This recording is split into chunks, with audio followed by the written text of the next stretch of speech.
Bismillahirrahmanirrahim.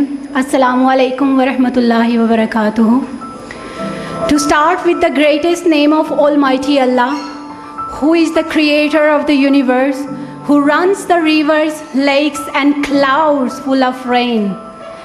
It's my pleasure to extend a cheerful welcome to all of you in this beautiful gathering. It's really great to see you all here. Really, thank you for coming. Let me introduce myself.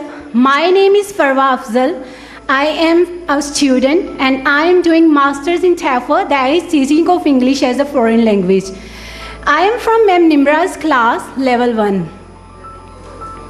It's really nice to be here to briefly talk about today's topic that I've given is an ideal student. Well, I segmented my presentation into 3 parts. In the first part, I'll explain what does idealism mean. In the second part, I'll tell you that what are the qualities of an ideal student. And the last part, I'll conclude my presentation with some suggestions that what are the few techniques that you should follow to become an ideal student. So let's start my presentation. The very first, we have to know that who is an idealist. To whom we can say that he is an ideal. Let me tell you, the person who believes in high ideals and strive to make them real even though they may be impossible. And I think this kind of person can be called an ideal person. And I think this kind of person can be called an ideal student as well. But I must say, unfortunately in our society, there are some people who think that idealism has become a thing of bygone days. I don't think so. I'm not going to talk about an ideal policeman, an ideal businessman, or an ideal government officer. Only one person that can be considered in the category of being ideal, and that is an ideal student. A student has to be ideal if he has to gain success in his life. Now I'll talk about some qualities of an ideal student. There are a lot of qualities in an ideal student. For example, the first one is that an ideal student frequently goes to library. He always utilizes his knowledge. Whenever he finds an opportunity, he widens his mental horizon as much as possible. The second one is that he has strong faith in Allah. He believes that struggles and efforts never go wasted.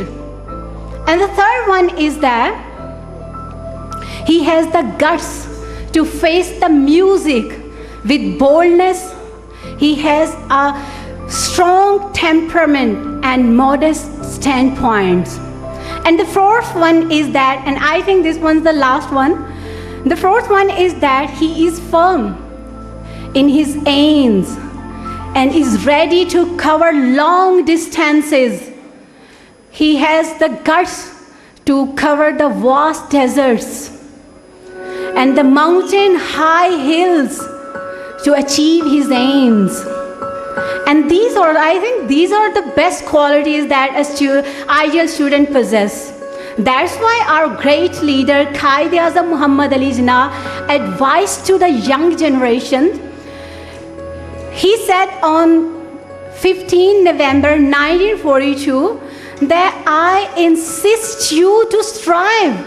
I insist you to strive, to work, and only work for satisfaction with patience, humbleness, and to serve thy nation, guys.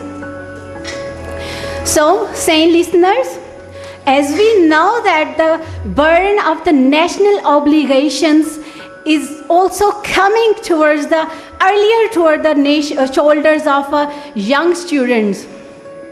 So students are the building blocks of a nation. they decide to the future of a nation. Well, at the end of my presentation, I want to say that nobody is born perfect or ideal. It takes time.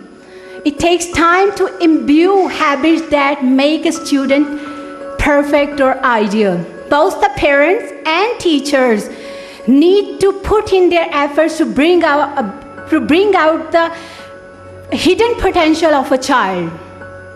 If students become ideal or students become perfect, they may be in position to change the corrupt society. I want to end up my presentation with the powerful words. Our dreams are never ending. Our dreams are never ending because they are not few. So stop wasting time anymore. There is much to do. Thank you very much.